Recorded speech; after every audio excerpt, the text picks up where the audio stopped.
Será que a gente está chegando perto do fim dos fundos imobiliários? A gente sabe que essa classe de investimento, nessa parte de renda variável de fundos imobiliários, veio crescendo bastante nos últimos tempos, ali principalmente um pouquinho antes da pandemia, mas dali em diante eram muitos vídeos de fundos imobiliários e realmente a galera vendendo aquilo ali como se fosse a melhor coisa do mundo. Então assim, aquele sex appeal de você receber dividendo todo mês e receber 1% ao mês e olha, você pode comprar uma parte de um imóvel, tipo receber um aluguel, tudo isso foi muito falado nos últimos tempos. Como você pode ver aí na tela, vários prints de youtubers falando como se fosse uma coisa assim, fora da caixa os fundos imobiliários, mas agora já está começando a ter um movimento inverso, porque as pessoas estão criando mais maturidade no mercado e percebendo que fundo imobiliário, na verdade, não é tão bom assim. E nesse vídeo eu vou te mostrar por que os fundos imobiliários estão caminhando para um lugar muito ruim e por que você deveria vender e escolher ativos melhores para sua carteira. No final desse vídeo também eu vou te explicar uma coisa que você pode estar cometendo de erro na sua carteira e como você pode melhorar isso. Meu nome é Leão Davi, eu sou consultor de investimentos aqui na Stocks e bora para mais um vídeo. Para quem não sabe a estrutura de um fundo imobiliário, basicamente é um fundo negociado em bolsa onde você está comprando um fundo imobiliário, ou seja, está comprando uma cota num fundo de investimento e esse fundo de investimento ou ele tem imóveis e recebe aluguel por isso, ou ele compra dívidas de imóveis que seriam os fundos de papel. Então você tem os fundos de papel e os fundos de tijolo, Então basicamente não só comprar dívidas, mas outras coisas também. Mas enfim, basicamente um fundo imobiliário diferente. São duas modalidades de fundos imobiliários que podem ser colocados na carteira de uma pessoa. E a grande questão dele, que as pessoas falavam como se fosse o grande trunfo, é que eles realmente tinham um yield bem alto, geralmente era um yield de 12% ou algo próximo disso ao ano, principalmente quando a renda fixa estava muito alta, e eles conseguiam distribuir esses lucros para as pessoas, e as pessoas ficavam achando que isso era uma grande dádiva dos fundos imobiliários, que eles faziam isso, porque eram ativos que davam retornos muito bons, e assim, na verdade, não é por aí. Agora eu vou começar a te explicar o porquê que os fundos imobiliários, na verdade, não são uma boa opção para sua carteira de forma geral aqui, tá? Claro que, eventualmente, tem muita gente que ganha dinheiro com fundo imobiliário, mas eu tô falando de forma geral. O primeiro problema começa na estrutura de um fundo imobiliário. Eu tô falando de lei aqui, tá?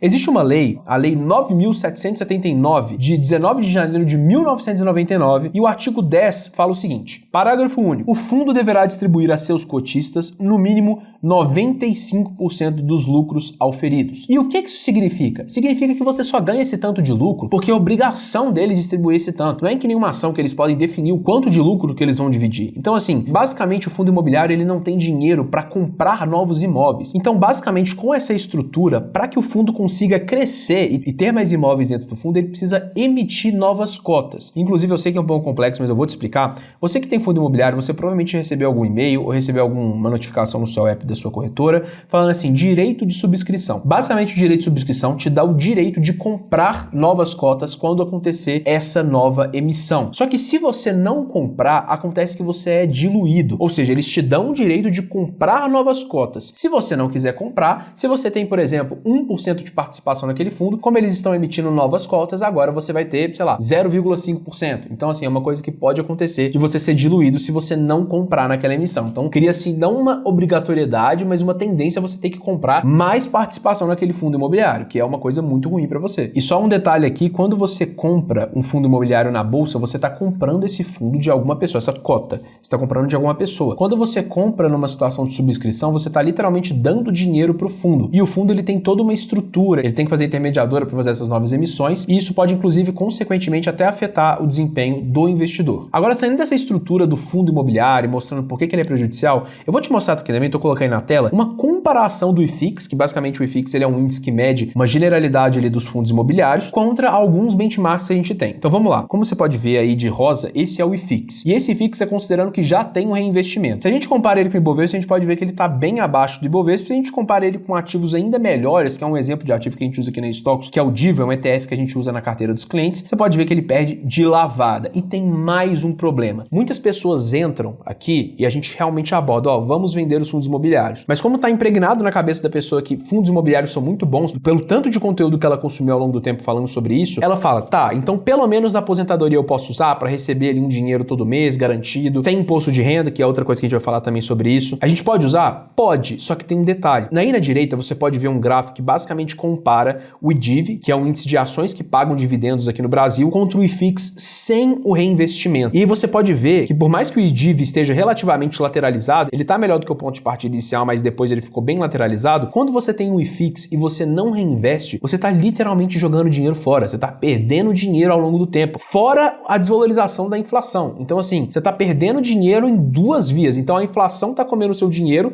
e você está perdendo dinheiro ao mesmo tempo. Então assim, é uma situação horrível, então você não consegue preservar o seu poder de compra ao longo do tempo e não é a melhor opção para quem quer ter uma renda passiva no futuro. Além disso, eu vou mostrar para vocês agora uma carteira de um cliente da Stocks, tá? Isso é realmente uma carteira que foi apresentada para ele, a gente fechou e realmente já está aplicada, a gente faz alguns backtests para entender como que a carteira teria performado nos últimos 10 anos. Você pode ver que a carteira desse cliente está muito bem posicionada em relação ao IFIX e o Ibovespa, e aí a gente pode medir de forma estatística o retorno anualizado e a volatilidade anualizada. Então, por exemplo, enquanto a carteira do cliente, que é composta de ETFs, de renda fixa e outros ativos, ela está com uma rentabilidade média ali de um pouco mais do que 14% e uma volatilidade de cerca de 5%, ou seja, pode aumentar 5% ou diminuir 5% no pior dos cenários. Já o IFIX, ele tem uma volatilidade maior do que a carteira do cliente e tem um retorno médio menor. Então assim, ele é um ativo que estatisticamente está muito mal posicionado em relação a outras estratégias. Então não faz sentido ter esse tipo de ativo na sua carteira de forma geral. Tem muita coisa melhor, como por exemplo, criar uma carteira personalizada para você que realmente atenda a sua estratégia. Além disso, lembra que eu disse que eu ia falar para você essa questão de dividendos, que são isentos de imposto de renda no caso dos fundos imobiliários? Pois é, de fato são. Isso é um fato, é absoluto. No entanto, independente se você é detrator ou promotor do governo atual, a gente tem uma situação onde o governo quer taxar tudo que mexe. Se mexe, eles querem taxar e tirar uma parte. Por que os fundos imobiliários não seriam vítimas disso em algum momento? Se até mesmo Paulo Guedes, que é um liberal, em tese, gostaria de cobrar menos impostos, até ele mesmo já estudou isso. Então, assim, a gente tem que realmente tomar muito cuidado, porque você ter uma posição muito alta em fundo imobiliário contando só com isso, é você basicamente entregar essa parte que seria imposto de renda pro governo e falar assim, olha, eu confio em você. E aí eu te pergunto, você confia no governo para realmente não taxar os seus fundos imobiliários? Porque assim, pode acontecer a qualquer momento. O Haddad anunciou em OF há um tempo atrás para fundos e ETFs que levam remessas de real e transformam em dólar no exterior, lá nos Estados Unidos. Ele basicamente quase quebrou essa indústria toda. Se não fosse uma crise de comunicação que tivesse acontecido, ele não teria voltado atrás. Ainda bem que ele voltou, mas assim, qualquer tipo de absurdo desse pode muito bem acontecer. E eu não apostaria todas as minhas fichas nisso não, tá? E você também não deveria fazer isso. Além disso, a gente fez um backtest da carteira de um cliente ao longo do tempo. A gente trouxe também outras comparações do IFIX, que é esse verde mais claro, com os outros benchmarks. Você pode ver que a inflação chega bem próximo dele ali, em questão de encostar na curva,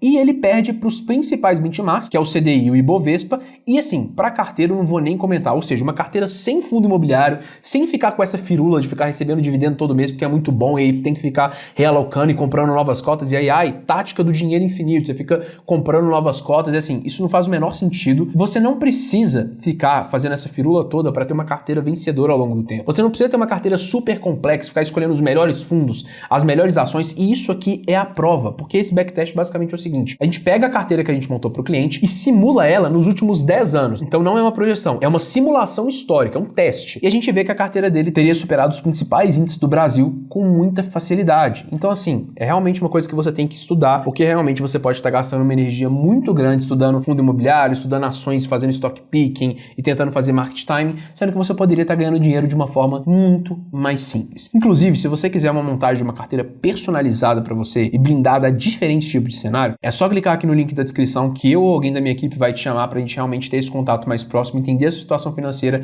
e dar um boost aí na sua relação com seus investimentos. Não deixe de clicar aqui no link da descrição, porque realmente isso pode te ajudar muito. Então, finalizando, basicamente tenha consciência que existem sim pessoas que ganham muito dinheiro com fundo imobiliário, existem fundos imobiliários incríveis. Se você ainda gosta dessa estratégia, quer continuar usando, só estude. Se aprofunde muito nos estudos e seja convencido. Hoje em dia a gente tem ChatGPT, tem vários relatórios aí divulgados e você pode comparar todas essas questões que eu mostrei aqui para vocês. Se você quiser também conversar, debater sobre isso, os comentários estão abertos, é só mandar aí que a gente tenta responder o máximo de pessoas que a gente conseguir. Fechou? Não esquece de curtir, deixar um comentário, se inscrever também e muito obrigado, um abraço.